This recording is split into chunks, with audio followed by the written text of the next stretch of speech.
Manje ufanele uthathe isikhathi esingakanani ukuze uqede ukukhokhela imoto yakho?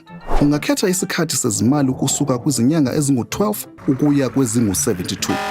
Uma ukhokha ngokushesha imali ebolekiwe, ukhokha kwakho kwangenyanga kungaphezulu, kodwa ukhokha kancane ekugcineni.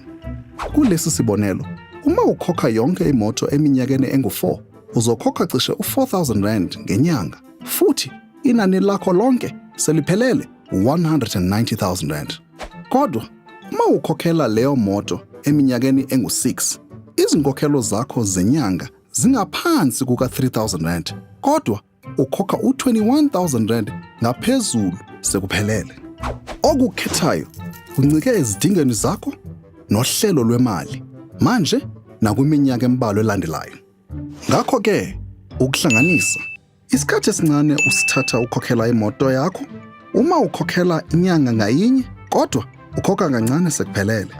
Isikhathi esincane usithatha uma ukhokhela imoto yakho, uma ukhokhela inyanga ngayinye, kodwa ukhokha kancane sekuphelele.